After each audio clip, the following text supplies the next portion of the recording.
여러분 안녕하세요. 도치경제입니다. 오늘은 한국투자금융지주, 줄여서 한국금융지주라는 이름으로 상장되어 있는 회사에 대해서 이야기를 해보겠습니다. 네, 첫 번째 페이지 사업보고서 표지에 보면은 2020년 1월부터 12월까지 드디어 2020년 사업보고서가 나왔어요. 그래서 2020년 사업보고서를 말하고 있고 한국투자금융지주 전체가 이런 이름이고요. 김남구 대표이사님이 서울특별시 영등포구 의사당대로 여의도에 위치한 본사에서 발간했다라고 말을 하고 있습니다. 네, 넘어가서 로마자 1번 회사의 개요 부분을 보면은 연결대상 종속회사라고 해서 이 회사 한국투자금융지주의 자회사들 중에 연결 실체로 보는 회사들을 쭉 정리를 해놨어요. 보면은 제일 큰 게 한국투자증권, 자산 총액이 무려 58조 정도 되고요. 그 다음에 한국투자 파트너스, 저축은행, 캐피탈 이 정도 회사가 좀 유의미한 회사고 그 외에는 뭐 밸류 자산운용도 좀 규모는 크고 그 다음에 홍콩에 있는 여기 홍콩에 있거든요. 홍콩에 있는 KI는 코리아 인베스트먼트 뭐 이런 약자겠죠. 이런 홍콩 법인, 아시아 법인이고 그 다음에 베트남 법인, 그 외에 여기 아시아 퍼시픽 헤지 펀드라는 것도 싱가포르에 위치하고 있고 그 다음에 요거는 펀드인 것 같아요. 투자조합이니까 한국투자금융지주가 투자한 펀드의 규모도 요 정도 된다라고 말을 하고 있습니다. 어쨌든 보면은 한국투자증권이 가장 압도적으로 크고 그 외에는 비교했을 때 좀 미미한 정도고 저축은행과 캐피탈 정도도 자산 규모는 커 보이지만 사실 요 업 자체 특성상 저축은행과 여신전문업은 레버리지 그러니까 자본 대비 부채 비율이 워낙 높기 때문에 요거는 이제 자산 규모가 크다 해서 회사 규모가 크다라고 보기는 어렵고 그냥 이 업의 특성상 자산 규모가 요 정도는 된다 이렇게 이해하시면 될 것 같습니다. 네, 계속 보면은 회사의 법적 명칭 한국투자금융지 주식회사고 영어로는 코리아 인베스트먼트 홀딩스 그러니까 아까 앞에서 봤던 줄여서 KI 이렇게 표현을 하는 거죠. 그 다음에 설립일자는 2003년에 설립됐고 동원증권과의 주식교환을 통해 상장됐다. 한국투자금융지주의 자회사 중 대표적인 회사인 한국투자증권이 있죠. 한국투자증권, 부르서 한투라고도 많이 부르고 이 회사가 원래 전신이 동원증권입니다. 그리고 아까 봤던 김남구 회장님이 동원그룹의 그 자제분이시죠. 그래서 동원그룹, 그 참치파는 동원그룹의 계열회사다. 이렇게 이해하시면 될 것 같습니다. 그 다음 본사는 서울 영등포구 여의도에 있고, 그 다음에 금융지주회사법에 근거해서 영위되고 있고, 중소기업이 아니다라고도 말을 하고 있습니다. 네, 이제 신용평가 부분을 보면은 이제 회사가 돈을 빌려가서 얼마나 잘 갚을까에 대해서 말하고 있는데요. 뭐 금융회사고 이제 이름 들으면 어느 정도 알만한 회사이기 때문에 뭐 금융회사가 설마 돈 빌려가서 떼먹게 하겠어요. AA-급이면은 뭐 아주 우량하다, 절대 돈 떼먹을 일은 거의 없다라고 판단하실 수 있을 것 같습니다. 회사채와 기업어음의 등급 체계가 달라서 이렇게 별도로 표기해 둔 거고 A1은 가장 높은 등급입니다. 네, 넘어가면 이제 배당에 관한 사항, 이제 한국투자금융지주의 주식에 투자하면은 배당이 얼마나 줄까라고 말을 하는 부분인데요. 보면은 현금 배당 성향이 한 20% 정도를 유지를 하고 있고 실적에 따라서 배당이 왔다 갔다 하겠죠. 주당 보통주 배당금이 1,800원, 2,900원, 3,000원. 최근 3년간은 꾸준히 늘었습니다. 이게 2020년인데 이게 19년, 18년이겠죠. 그래서 18년 1,800원, 19년 2,900원 확 늘었죠. 여기도 거의 뭐 엄청 많이 늘었는데 20년에는 뭐 조금 100원 정도 늘어서 3,000원을 기록하고 있습니다. 그리고 배당 수익률 자체는 주가가 많이 올랐나 봐요. 이제 2020년 기준으로 보통주 3.8, 우선주 4.7 수준을 기록하고 있네요. 네, 사업의 내용 부분을 보면은 이제 이 회사가 어떤 사업을 하는가에 대해서 설명하는 부분인데요. 크게 이제 이렇게 하나, 둘, 셋, 넷, 다섯, 여섯 이렇게 나눠주고 있고 그 외 기타 사업부도 있다 이렇게 말을 하고 있는데요. 가장 큰 게 아까 봤던 금융투자 있는 한국투자증권에 있는 금융투자 부문이고요. 그 외 자산운용을 해서 신탁운용과 밸류자산운용 요 두 개 회사가 자산운용을 하고 있고 저축은행, 여신전문금융은 캐피탈사입니다. 그 저축은행 저축은행이고 부동산 신탁 회사라고 최근에 또 설립한 회사가 있어요. 부동산 신탁. 이렇게 어쨌든 이렇게 자회사로는 하나, 둘, 셋, 넷, 다 6개 회사로 나뉘어지고 그 외 조그마한 회사들로 뭐 벤처 투자를 하는 한국투자 파트너스, 그 다음에 PE펀드인 한국투자 프라이빗 에쿼티, 그 다음에 뭐 캐피탈사, 뭐 어드바이저 이런 회사들도 있다라고 말을 하고 있네요. 그 다음에 영업의 현황 부분에서 손익시장 점유율, 그러니까 한국투자증권이 제일 크기 때문에 한투 위주로 제가 설명을 드릴 건데 손익시장 점유율을 보면은 대충 영업수익으로는 10% 정도의 시장 점유율을 보여주고 있고 영업이익으로는 한 14%에서 5%. 그러니까 매출 대비 이익률이, 이익성이 굉장히 좋다. 이렇게 말을 할 수 있겠네요. 그리고 증권업계가 이제 워낙 좀 다양한 업체가 과점 경쟁을 하고 있어서 이 정도면은 업계 아주의 수위의 증권사다. 이렇게 보실 수 있습니다. 네, 그 다음에 영업 종류별 현황이라고 해서 한국투자증권의 역시 또 영업 종류에 대해서 설명하고 있는데 굉장히 많습니다. 우선 가번인 유가증권 자기매매. 자기매매라는 거는 회사 돈으로 직접 굴려서 투자 수익을 얻는다. 증권사가 주식도 투자하고 채권도 투자하고 이렇게 해서 돈을 벌고 있거든요. 거기에 대해서 설명하고 있는데 보면은 총 잔고가 39조, 거의 40조 가까이 되거든요. 19년에 32조, 18년에 26조 정도였는데 20년에 39조 가까이 되고 이게 이제 좀 쪼개보면은 대부분 채권입니다. 채권 21조, 그 중에서도 회사채가 10조나 되죠. 그리고 주식은 의외로 작아요. 2조 7천억 정도라서 3조가 채 안 되고 10%가 채 안 되는 거죠. 대부분 절반 이상이 채권이다. 이렇게 이해하시면 될 것 같습니다. 그 외에 뭐 전자단기채, 뭐 기업어음 이런 것도 다 채권의 한 종류고 외화증권도 역시 뭐 채권도 있겠지만 해외 주식도 있겠죠. 어쨌든 이런 것들 다 고려하면은 대부분 채권이겠구나 이렇게 이해하시면 될 것 같습니다. 그리고 뭐 채권 규모가 뭐 15조, 16조 계속 늘었고 주식은 1조, 3조까지 늘었다가 코로나 이제 사태를 맞으면서 주식 규모는 많이 줄여놓은 상태가 아닌가 생각이 드네요. 네, 그 다음에 이제 위탁 매매라는 거는 이제 회사 돈이 아니라 고객의 돈이죠. 우리 같은 개인 투자자도 있을 거고 아니면은 뭐 국민연금 같은 아주 대형 기관 투자자들도 있을 건데 그런 기관 투자자든 개인 투자자든 모두 증권사를 통해서 거래를 합니다. 그래서 이 증권사가 위탁 매매 업무가 굉장히 큰 비즈니스 중에 하나죠. 보면은 거래 실적이 총 이제 얼마야 이게? 와, 엄청 크네요. 여기가 거의 6,605조 정도 되는 것 같고 이게 주식만 1,000조 정도 되고 선물은 5,000조 정도 돼서 대부분 선물 거래로 돈을 벌고 있구나라는 거를 알 수가 있습니다. 수수료를 보면은 주식이 그래도 더 크긴 크네요. 수수료는 선물 쪽은 수수료 거의 없고 주식 쪽의 수수료가 커서 뭐 수수료 자체로는 주식으로 많이 벌지만 거래 규모는 선물이 압도적이다 이렇게 설명할 수 있겠네요. 그리고 거래 규모가 이제 코로나 전인 이때만 해도 한 3,800, 3,900조 정도 됐는데 코로나 때 이제 확 늘어서 6,600조까지 늘어난 상황입니다. 수수료 수익 역시 2020년에 많이 늘어났구나 이렇게 알 수가 있고요. 네, 넘어가서 이제 다번입니다. 계속 이제 한국투자증권의 업무가 나오고 있는데 이번에는 인수 업무라는 게 있어요. 인수 업무라는 거는 흔히 말하는 전통적인 IB 비즈니스라고 볼 수 있는데요. 뭐 IPO라든가 그 다음에 채권을 발행한다거나 뭐 이런 업무들이 인수 업무에 해당이 됩니다. 보면은 기업 공개, 유상증자 이런 것들이 다 해당이 되죠. 회사채, 요거 채권 발행이죠. 보면은 2020년 기준으로 봤을 때 주관사 실적이 대충 한 45조 정도가 되고 인수 실적이 33조 정도가 됩니다. 그래서 수수료가 총 한 1,000억 정도를 벌었다라고 설명하고 있고 2018년에 한 760억, 2019년에 790억 정도에서 2020년에 많이 성장을 해서 IB 비즈니스가 지속적으로 성장을 하고 있구나라는 것을 알 수가 있는 거죠. 그 다음에 라번, 투자 1임 업무라는 거는 뭐냐면은 고객이 이제 증권사를 통해서 자기가 매매하는 게 아니라 아예 증권사에 돈을 맡기는 거예요. 그래서 너가 알아서 좀 굴려줘 이렇게 말을 하는 건데 보면은 이제 고객 수가 한 15만 명 정도 된다라고 설명하고 있고 매년 꾸준히 늘어나고 있네요. 이것도 아주 좋은 현상이고 1임 계약 건수도 역시 늘어났겠죠. 고객이 늘었으니까. 그리고 1임 계약 자산도 이때 이제 2019년 좀 줄긴 했는데 2020년에 다시 들어서 대충 한 19조, 20조 가까이를 운용을 1임으로 하고 있다라고 설명하고 있습니다. 수수료 역시 이제 2020년에 가장 높죠. 대충 한 240억 정도를 1임 계약 수수료로 벌고 있네요.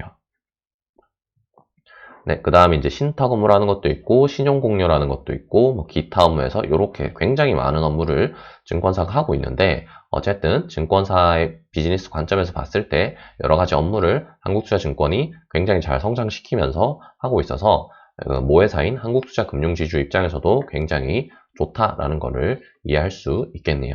그 다음 이제 한국투자증권 이외에 죄송합니다. 한국투자증권 이외에 이제 여러 자회사들 보면은 한국투자 신탁운용, 한국투자 파트너스 이런 회사들도 어느 정도 이제 일정한 영업수익을 올려주고 있습니다. 보면은 한국투자 신탁운용은 한 3, 400억 정도의 당기순이익을 올리고 있고, 한국투자 파트너스는 요게 벤처투자 회사거든요. 벤처투자 회사인데, 이 벤처투자 회사는 당기순이익을 이제 18년, 19년에는 한 100억 조금 넘게, 2020년에는 340억 규모로 아주 폭발적으로 성장을 하고 있다. 이렇게 이해할 수 있겠네요. 네, 그 다음에 이제 영업설비 부문인데요. 영업설비는 이제 한국투자증권의 지점, 이런 것들이 해당되는데, 전국에 한 79개 지점과 5개 영업소, 기타 9개 해서 총 93개의 영업소와 지점 등이 있다. 이렇게 설명하고 있습니다. 보면 대부분 서울에 있죠. 서울에 있고 경기에도 꽤 많고, 그 외에 이제 광역시와 지방에 조금씩 있는 정도다. 이렇게 이해하시면 될 것 같습니다. 네, 그 다음에 이제 그 밖에 투자 의사 결정이 필요한 상황이라고 해서, 이 회사가 이제 금융회사잖아요. 금융회사들에는 항상 자본 적정성 관련 지표라는 거를 표기를 해주고 있어요. 이 금융회사의 재무제표가 일반인이 이해하기 굉장히 어렵기 때문에 이 금융회사의 이제 건전성을 판단하기 위해서 금융감독원, 그러니까 금융당국이라고 하죠. 금융당국에서 이 자본 적정성 비중 관련 지표라는 거를 이제 제도를 만들어서 금융회사들이 관리하도록 그렇게 하고 있어요. 그래서 투자 금융지주 같은 경우에는 필요자본 대비 자기자본 비율이 한 139 정도가 돼서 원래 19년에 118 정도였는데 2020년에 요만큼 21.16%포인트 늘었다라고 말을 하고 있고, 필요자본 대비 자기자본이 100%가 이제 넘어야 적정한 거겠죠. 그래서 100%가 넘고 있기 때문에 뭐 좋다 이렇게 이해할 수 있겠네요. 그리고 자회사에도 역시 금융회사잖아요. 증권사기 때문에 증권사는 순자본 비율, NCR이라는 비율을 이제 봐야 되는데, 순자본 비율이 100%만 넘으면 되거든요. 근데 지금 보면은 1000%가 넘어요. 2018년, 19년, 20년 계속 꾸준히 증가하고 있고, 심지어 1000%, 1800%, 거의 2000% 가까이 왔기 때문에 뭐 건전성에는 아주 문제가 없는, 전혀 걱정 안 해도 되는 수준이다라고 이해하시면 될 것 같습니다. 네, 그 다음 로마자 3번 재무에 관한 사항 부분에 왔는데요. 이 회사의 이제 재무제표, 금융회사의 재무제표 조금 특이하긴 하지만 어쨌든 한번 보면은 자산 총계가 64조, 60조, 70조, 그다음에 부채 총계는 59조, 55조, 64조. 자산과 부채가 같은 방향으로 이렇게 움직이고 있는데, 이제 뭐 어떻게 보면은 여기 보면 예수부채, 예치금 이런 것들이 있잖아요. 이런 것들은 고객이 이제 주식을 사려고 잠깐 맡겨놓은 돈, 이런 것들도 포함이 돼서 언제든 넣었다 뺐다 할 수 있는 돈이라서 이게 부채와 자산 규모에 아주 큰 영향을 주지만 회사의 건전성에는 큰 영향을 별로 안 줍니다.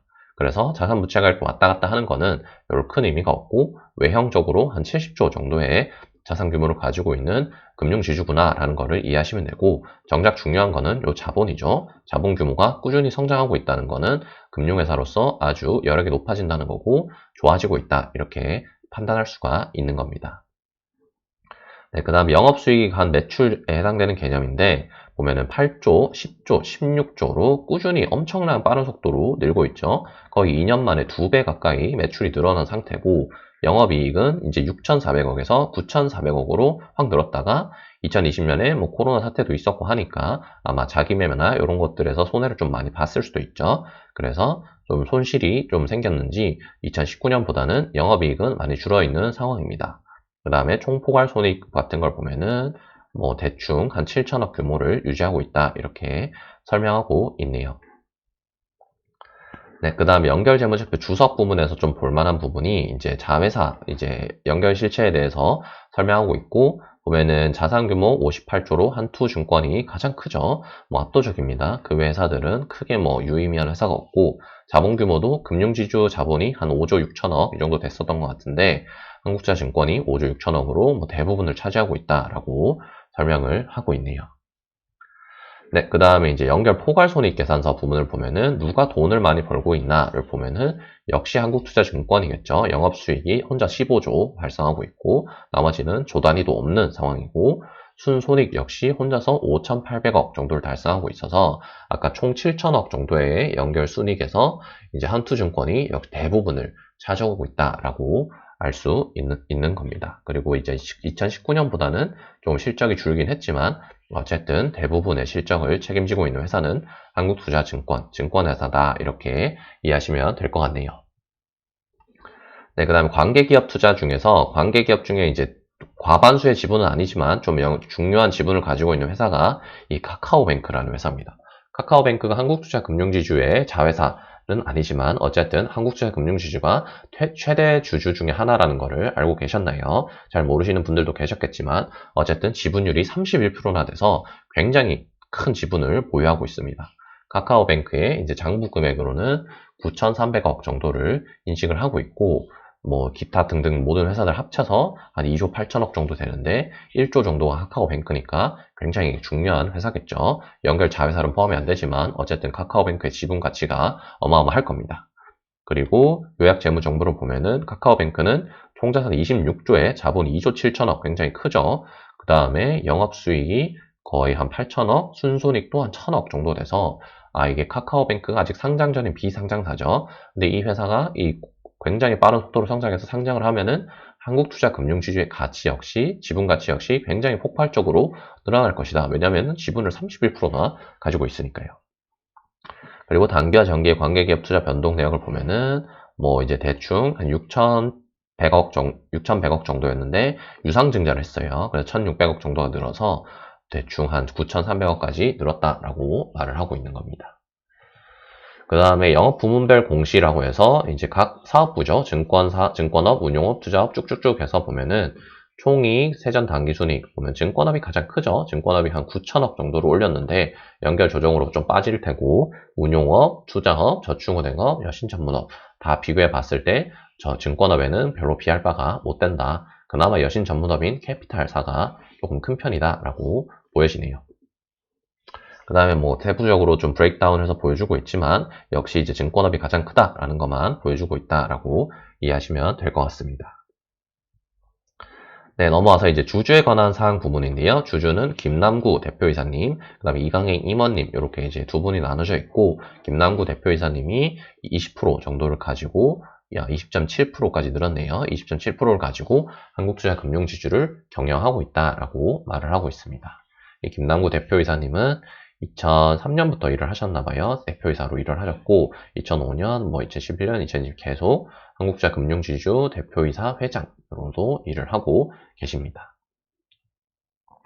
네, 주식의 소유 현황 5% 이상 주주를 보면은 김남구 대표이사님과 국민연금, 그 다음에 뭐 자기 주식이겠죠. 우리 사주는 아니고 자기 주식을 5% 정도 가지고 있고, 국민연금도 13%꽤 높네요. 13%나 가지고 있고, 그 다음에 김남구 회장님이 20% 정도 가지고 있어서 합치면은 대충 한 자사주와 대표이사가 한 25에서 6%, 그 다음에 국민연금이 13% 정도 해서 합치면 한 40% 정도를 과반을 지분을 보유하고 있는 거고, 과반 아니지만 과점 지분을 보유하고 있는 거고, 소액주주들이 대충 한 5만 명, 6만 명 가까이 되네요. 6만 명쯤 되고, 소유주식은 61% 정도 된다라고 말을 하고 있습니다.